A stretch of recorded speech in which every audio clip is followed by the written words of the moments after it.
guys, Ash here coming at you today in Watcher of Realms. Welcome to the video. Glad to have you all here with me today. Sending some love, some positive vibes your way, especially if you need them out there today. Today, I want to go over my top 10 in order epic champions. Guild Boss 1. We're kicking it old school in today's video. So I'm sure a lot of you guys probably use a few of these heroes, at least. If we look at the world leaderboard and the world rankings, you can see there's probably 3 that are on basically every single team, at least 2 on every team. That is saying a lot for an epic champion or epic hero in this game. So today, again, I want to give you my recommendation even beyond those 3 and a little bit about why I like each specific hero. So let's start with a fighter, guys. There's actually a few epic fighters that I think are personally head and shoulders above the rest, at least that I have tested. So let's go with all of them, starting with number 10. Now, number 10, this is a little bit tricky, but I would love your feedback. Vladimir is a chaotic and nightmare fighter, and this dude, I mean, he just hits really, really fast, kind of like there was a whole category, I would say, of epic fighters that I could have included in this spot, but I really love Vladimir. I found that he brings a ton of damage. He also has bleed as well. I guess just some honorable mentions here. Vortex, you could probably make a case that he belongs there as well, or instead of. There's actually a lot of really good epic fighters in the game that I think a lot of players can take advantage of, right? But Estrid could also be there. So let's just call it a 3-way tie between Vlad, Estrid, and Vortex. I think they're all really, really unique in some ways, fast and relentless fighters. Coming in at number 9, there is one fighter, Damos, yeah, he's very tough to get, but man, I mean, it says it right there. Sustained damage. Basic attack deals additional damage equal to 2% of this hero's max HP as well. So we do want to build him for some extra HP. Survivability is great, but even more damage. Just an absolute beast, literally and figuratively, inside both the arena and Guild Boss as well. I used to hate facing this guy in the arena. I haven't seen as much of him lately, but man. All right, let's go in number 8, guys, and with all apologies to a lot of awesome marksmen, as well as even Idro, like really solid.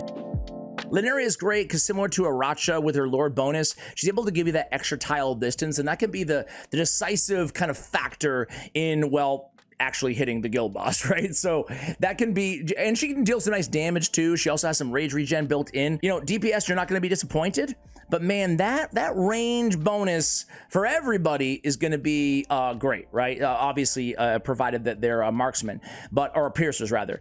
But you know, even on a Silas or whatever, really good to have that damage or that range, excuse me, boost. All right, coming in at number 7.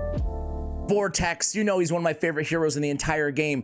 He's got that big, juicy, wide range. He can easily heal and sustain your team throughout the duration of a Guild Boss battle. He's got the shield as well, just in case you need it. But I love being able to rely on Vortex in a lot of different areas. Obviously, Guild Boss 1 being one of them inside the game. That range, it's just second to none, man. It's beast mode. I really love me some Vortex. Coming in at number 6 on the list is going to be a hero that everybody has, because everybody gets her for free, and I absolutely love, and I think she's frankly pretty underrated. Good old Mari. Mari is, we all know her for her freeze, for her control. So, you know, new players might be saying, well, why do we need to freeze the Guild Boss? She's actually a very good debuffer for Guild Boss. Attack triggers icicles inflict slow upon damage. Meanwhile, targets inflicted with slow by Mari will receive vulnerability to physical and magic damage by 10%.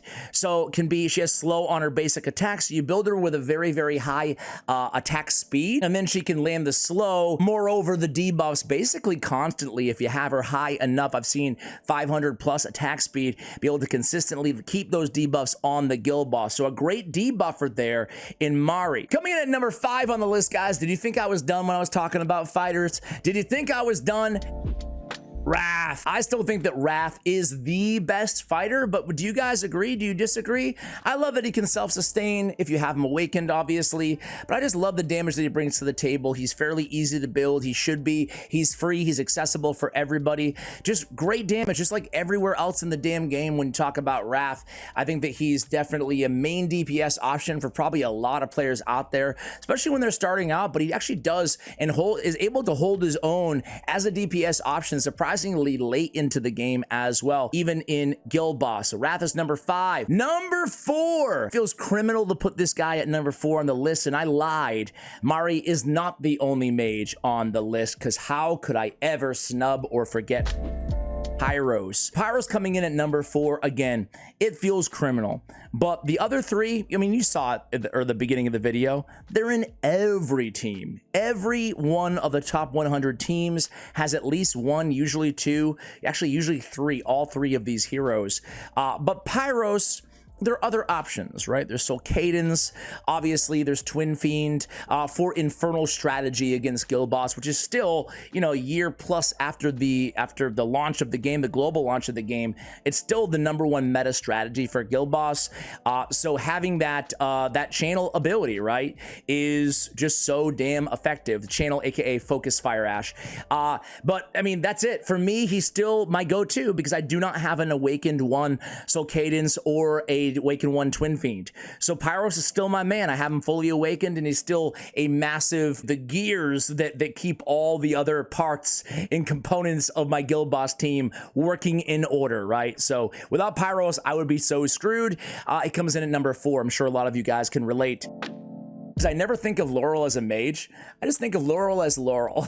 But so look at this. I'm saying that there's only like 1 mage in there, and there's actually quite a few. Laurel is in most of the top teams.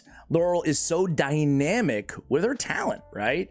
I mean, you can keep her on the battlefield, as you guys know, and get a little damage increase for 5 seconds plus 10%, which is nice. But really, she's all about placing her and getting that 50% rage restoration upon her removal from the battlefield. So Laurel just makes everybody else do what they do so effectively way more often. So why wouldn't she be at the top of the list? She's hard to kind of grade, I guess, because she's so niche in her ability, yet so incredibly effective. Coming in at number 2 on the list, yeah, man, she's unbelievable. It's Hollow. Hollow, I was so late to come around to Hollow and just how good she is. I think I was kind of told about her early on that, like, yeah, Hollow's great.